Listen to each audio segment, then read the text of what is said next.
First, I'd like to give a special thanks to Paramount Motors for making this video possible. They supplied the car in today's video, and I'm a past customer. They are a very nice dealership, and I've had really good experiences. I highly recommend them if you're in the market for an electric vehicle. They are located just south of downtown Seattle, near the old Rainier Brewery. Hi, this is John with The Evolving World. Today I'm doing a video on a 2015 Chevy Spark EV. The car you see here today is in bright red with a charcoal gray leatherette interior, which is really just vinyl.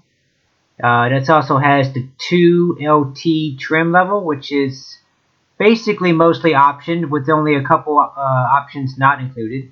This video will be shot in 3 segments. The first segment will be myself walking around the car, showing you what it looks like from the outside, zooming into some details, anything that stands out to me. I'll kind of show you close-ups of those. Second segment will be from the inside, looking around from the inside, just looking around, pushing buttons, doing all the stuff that you might encounter when you're inside the car.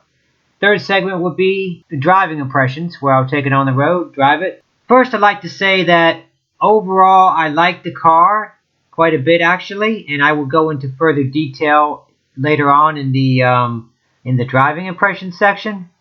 However, with that said, as we walk around the car here, you can't help but notice this car is absolutely hideous. I mean, I don't know if I've ever seen a more uglier car in my life. I mean, truly. It's like they had 6 blind people working on different parts of the car, and they didn't really actually talk to each other or describe anything about how they were related to the other parts in the car. I mean, how can you possibly mess up a car this bad? I mean, those headlights alone are absolutely ridiculous. Look at those things. What? They're like twice the size they should be. It's unbelievable. And no matter how you look at this car, no matter what angle, it's just ugly. Now the spiral antenna, that's there for road noise. I mean, that's actually clever. Actually, that's been proven to work. But just look at the rest of the car. I mean, the doors, those weird lines on the back fender there. I mean, it's just like, what are you thinking? It's like it makes no sense whatsoever. I mean, look. The taillights? What car are those off of? I mean, it's like bulging out. Doesn't match anything else. I mean, it's unbelievable. This car is a 3rd generation, beginning from 2010 through 2015, of a Daewoo Matiz, is what it's known as in Korea. It's actually built in 5 plants in 5 different countries and sold in many countries around the world. So it's actually a pretty solid car. They just got a problem with the styling. Now, on the 1st generation car, it actually looked really cute. And on the 4th generation car, they kind of made it look nice again. But yeah, there was something about this 3rd generation car where they definitely flawed a bit. The EV version, however, is a bit different. This car, there were basically 2 versions. From 13 to 14, the 1st generation car had a 21 kilowatt battery pack supplied by A123. They only sold about 1,700 of these cars. And then the 2nd gen car was kind of the 15 and 16 model, which they sold about 5,700, and that has LG Chem cells, which are much better, very much how they use in the Volt, and that's the car that we have here. It's a 19 kilowatt pack, so it is a little bit smaller, but it's also 86 pounds lighter. Now the horsepower of the car was about 140. The claimed pounds of torque was 400 foot-pounds, is what GM claimed on the 13 and 14. And that was reduced down to 327 for the 15 and 16. Personally, that sounds a little high to me, because if it had that kind of a torque, this car would probably be doing 0 to 60 in 5 seconds, but it doesn't do that, so I'm not exactly sure where these numbers come from. The 0 to 60 time is about 7.8 seconds or so, and the EPA range is 82 miles, and that seems to be pretty much what I was getting. I mean, the car is definitely pretty quick. I mean, it only weighs 2,866 pounds. The cargo area, as you see, is about 23.4 cubic feet, which is actually significantly less than the gas car version, which is actually 31.2. But the back seats do fold, although they do not fold flat.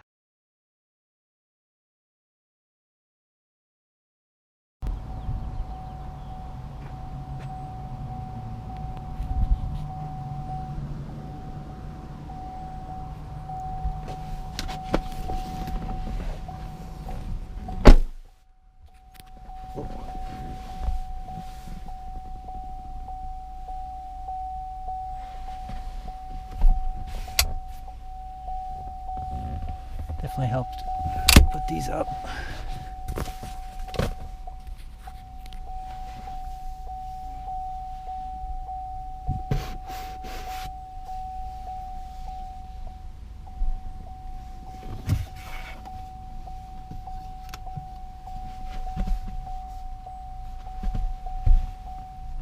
not the most comfortable back seat, but it's certainly better than a Fiat.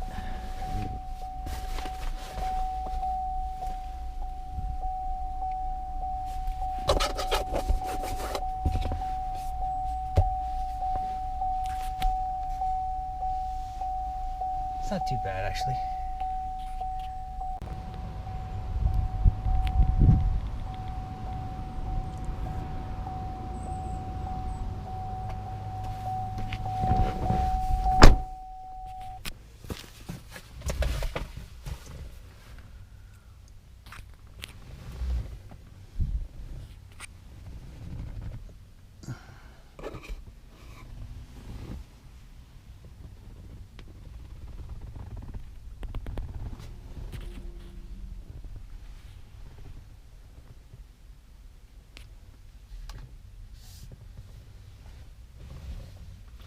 The interior is much nicer than the exterior, in my opinion. I'm not particularly fond of the styling of this car, but inside's actually not that bad. The seats are actually kind of not so bad, not the best material, but comfortable. They're actually pretty nice. I'm a thinner person, so they've actually fit me pretty snug. So if I was heftier, it probably wouldn't fit quite as well.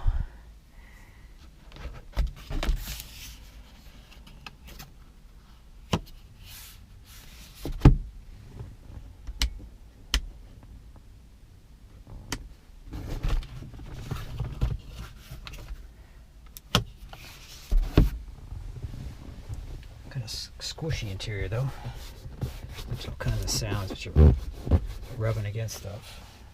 Just adjusting in the seat here.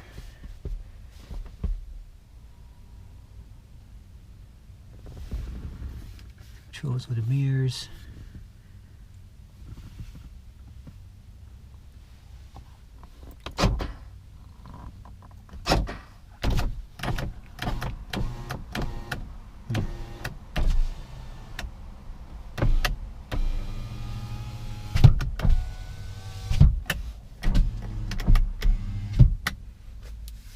Not one-touch windows. Let's see. I kind of like this display here. This is actually pretty nice. I kind of like it. It's got some nice information on it. It's similar to the Chevy Volt of the same vintage. This is a 2015 here, so it's a little bit similar. It's not quite exactly the same, but it's kind of a simpler, scaled down version. Which I kind of like, actually. I think the displays are really nice.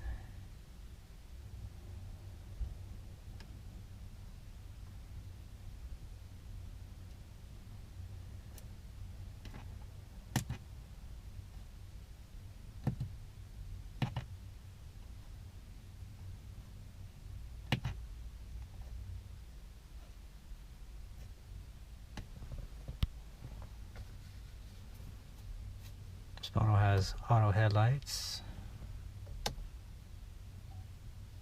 we go. A little bit better display now. Is that like a car that has multiple intermittent wipers? I don't know why some cars don't do this. I mean, it's kind of weird. But I mean, a lot of Japanese, a lot of American cars have infinitely adjustable intermittent wipers, which I really like. It's funny, the Fiat does not.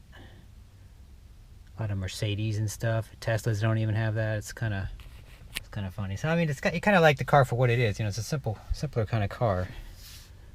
Steering wheel is actually pretty nice. It's actually a beefy steering wheel. I think this is the 2LT option. So it has the leather steering wheel. This actually feels really nice. It's actually pretty nice. It feels upper end. This feels much more like a Volt. Cruise control settings. Radio, phone. Not too much else over here. This is just this one does not have nav, so it just has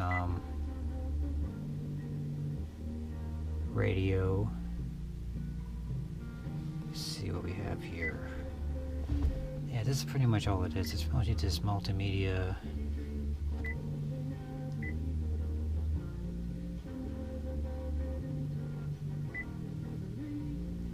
Smartphone link. Electric info.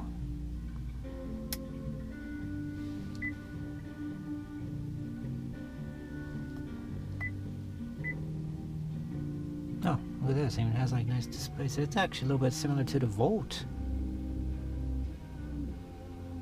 Huh. Interesting.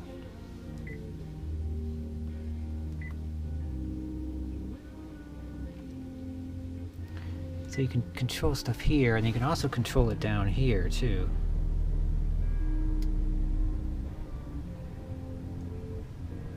Climate system wasn't exactly the most intuitive. It takes a little bit of getting used to, but like you can't just turn the fan on. If you try to turn the fan on, it turns to like either goes kind of into auto mode here. You have to turn it off completely to turn it off. You can't just like turn it here and then turn it back off. It stays on, so it doesn't, you have to turn it off here.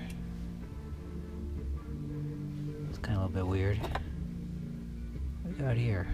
Huh. This one does have heated seats. Awkward place to put the switch. It's just one volume or one temperature setting, and that's all. USB aux in.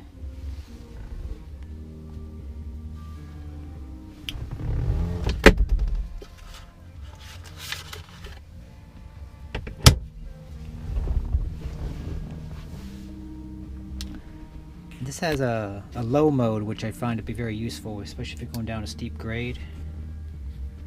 It's kind of nice. It's basically one foot pedal driving, or one pedal driving, kind of like a Tesla. You can shift it into drive or low as you're driving. So it's, if you change your mood, or depending on the type of road you're going on. Like if you're on the highway, D mode is fine because you want to coast as much as you can. But if you're going down a steep hill, you don't want to like necessarily brake. Go into low mode, which is pretty nice. It's an electronic park and brake, which is kind of a lot for a car of this size. Traction control off, sport mode.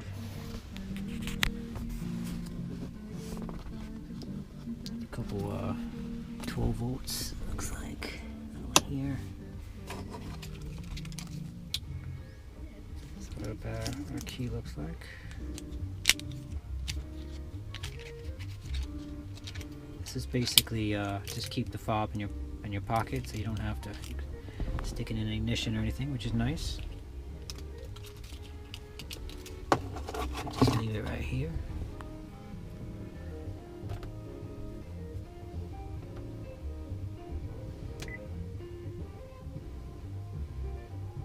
Turn this music off here. I don't even know how you do that. How do I do that? It has, this right here has similar controls to the Volt too. It has these kind of like, you don't really push it, you don't feel it, you just kind of have to tap on it and hold. It's a little different. But if you're similar to a Volt, you'll know what this one is.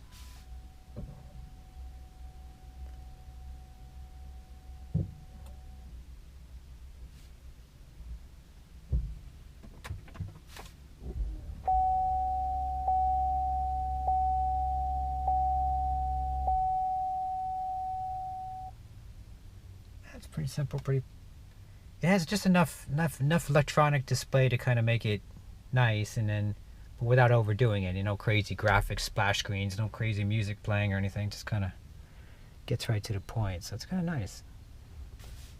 I like it from the inside. It's not bad. I mean, for for economy car, it seems pretty reasonable. I mean, back seat's not the best in the world, but it's certainly better than a two-seater.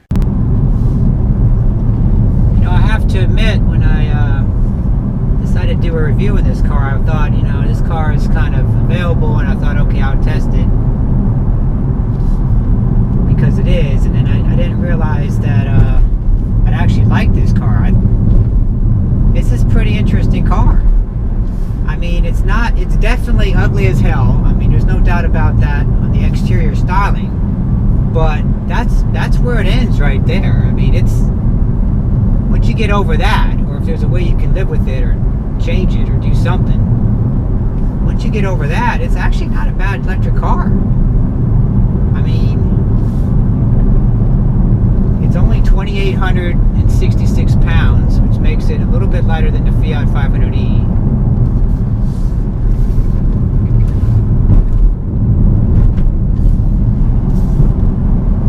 Has a 19 kilowatt pack, so it's about 5 kilowatts smaller.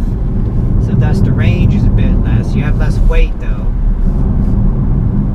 The motor seems to be significantly more powerful. I mean, it's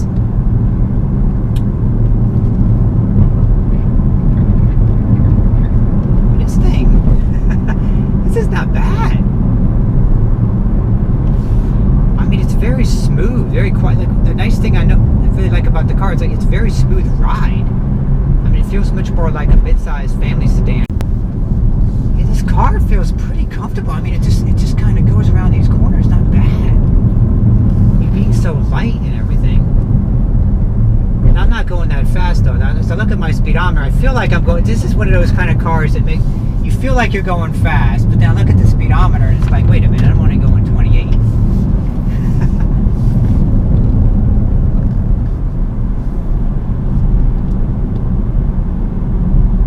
But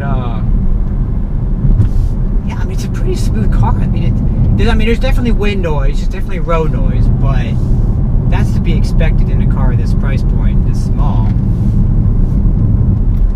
mean, this is an economy car based car, so you can't expect a whole lot out of it. I mean, this doesn't drive any worse than a Volt though, I can tell you that right now. I mean, it's so much lighter. I mean, we're talking like 1,000 pounds lighter. Well, actually, wait a minute.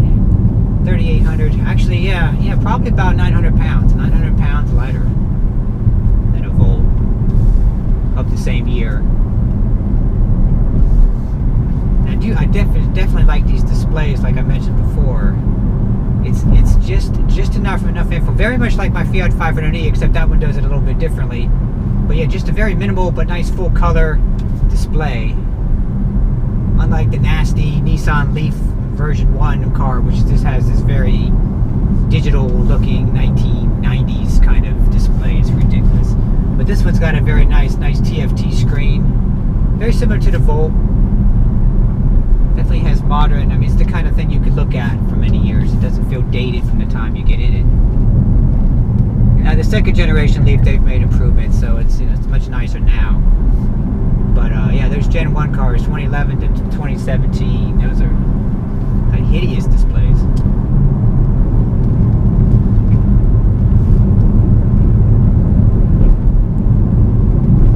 Yeah, not too bad in the corners. And it's nothing like a lightweight car. I mean, it's always a lot more fun to drive a lighter weight car through the corners. I mean, you know, it's the old saying is drive a slow car fast. It's always more fun to do that than it is to drive a fast car slow. I'd say that this car is actually pretty fun. I mean, this would be a solid car for like entry level, first EV, definitely. I mean, it goes about the same range as a LEAF, first generation LEAF. I mean, this one's up an EPA rated at 82 miles. The LEAF is more like 73, I believe it is. So yeah, I mean, you have a little more range. This particular car has only a level 2 charger, so that's limiting, but you can get an optional fast charger. So if you do get one of these cars, I would highly recommend you get the CCS fast charger, the level 3 charger. That would be quite a nice addition to this car. And unfortunately, this car, if you do not get that and you only have a level 2 charger, one of the only negative things I see about this car is that it has a 3.3 kilowatt level 2 charger, which is not the fastest level 2. There's different types of level 2. Like my Fiat, for example, and the LEAF I used to have, those were both 6.6. This one's 3.3. So that literally means it takes twice as long to charge a car up at home, no matter what. I mean, it doesn't matter how much power you can put out off the wall. It's only going to charge at like half the speed of that other car. So things like that. However, if you do get the fast charger, but then of course you have to go and do that somewhere, and you're not likely going to have a fast charger at home. So that would change Yeah, that would change the charging time, even though it is only a 19 kilowatt pack. So lighter, it means less weight, which means you don't have less weight to move, which means you get a little bit more range off of that. So probably about 550 pounds less than a Nissan LEAF is what we're talking about here, 2866. The batteries from 15, and this car was only, this particular version was made 15 and 60. There is a 13 and a 14 version of this car, but it has A123 cells. I would probably try to avoid those because I don't think that those are the best battery cells. Whereas this car, 15 and 16, they have LG Chem cells, very similar to what they use in the Volt. And then later on, the Bolt with a B. This is actually a perfect car. That this is the predecessor to the Bolt. This is the very first EV that GM has made since the EV1, actually, as far as pure battery electric.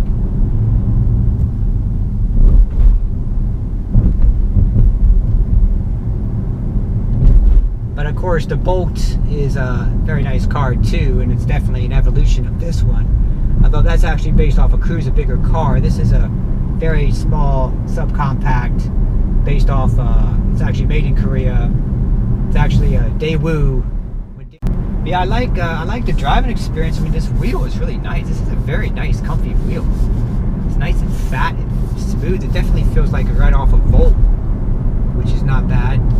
Or even a Tesla. Well, kind of like a Tesla actually. I mean, my Tesla has the wheel material is the same. It's not, Tesla's a little bit fatter, but yeah, this is definitely definitely gives it a whole car a better feel to it. And then I really like this low, like you can go down in the low, and then if you do that, you take your foot off the brake and it just regens hard. Just like a Tesla basically, or an i3. So if you like that, you can leave it in the low. If you want to do one pedal driving, which a lot of cars, it's kind of funny, some of the newer cars, like I don't know, the Nissan LEAF, let's just say version 2 car from 2018, they're talking about how it has one pedal driving now. Yeah, well, okay, this already has that. Tesla already had that like 2012, and i3 already had that back in whenever it came, 14 when it came out. There's lots of cars that have that. It's just a different setting. It might be maybe it's a one setting only, but it's nice that you have that control. And the thing is that sometimes when you're going down a hill or something, you might just want to do that so that it regens the battery back up without putting your foot on the brake. Although even if you do leave it in D, as I went back into, see now it kind of coasts a little bit more. It drives very similar to my Fiat actually, where it coasts until you actually stick your foot on the brake, and then it will brake.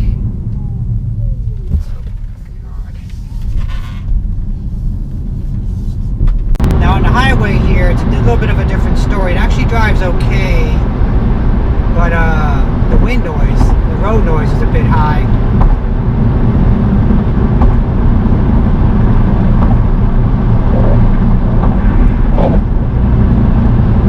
But it's not unlivable. I mean, only by today's standards. I mean, if you were going to go back 20 years or something, or even 10 years, you know, cars of 10 years ago, this would probably be closer to average probably. So it's really not bad. You know, it's just, comparatively speaking, I mean, it's whisper quiet when you're driving at 25 miles an hour, 30 miles an hour. And you definitely know as you go faster and faster, because the road noise gets louder and louder, and the wind noise gets louder and louder. This does have auto-on headlights, but I notice it takes a little bit of a delay before it kicks in. Nothing's happening with the lights here. I think they're turning, oh, there they go. Now they're turning on. That's a bit of a delay. Definitely best for the city. Makes a great runabout. To go down a hill like this, you shift it down to low, and it just kind of regens on its own.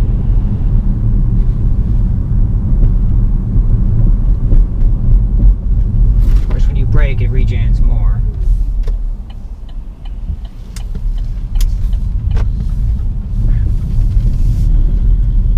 Visibility is excellent looking out. You have really good, lots of glass in all the areas that you want to see.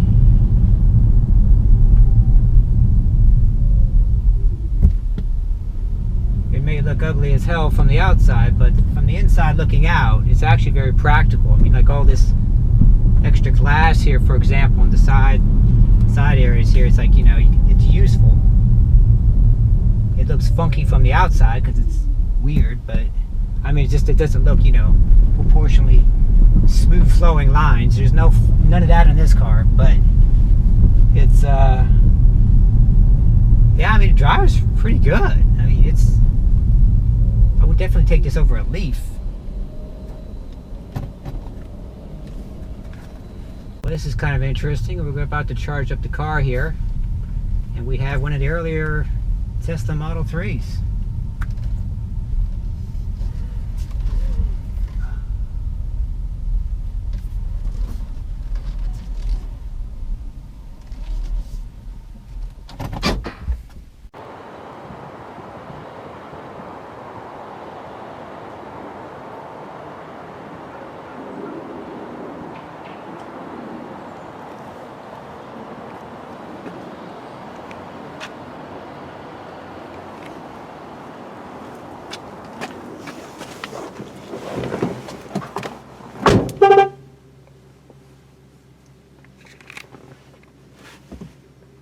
Okay, horn honks at you for no reason. It has something to do with the smart key here. Something to do with this maybe, I don't know. Kind of annoying. So yeah, it tells you charge cord connected. No kidding. And we have a little display on the dash here. So this is very much like the Volt. Has a green light. And see, it's unlimited by 3.3, so it doesn't matter how much power you'll be able to put out. Let me see here. I think there's information in here. Oh, I don't want the radio. Electric info.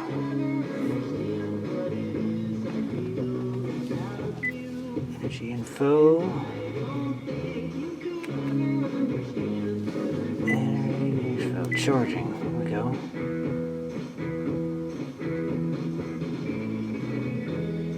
Current charge level 8 amps. So it's probably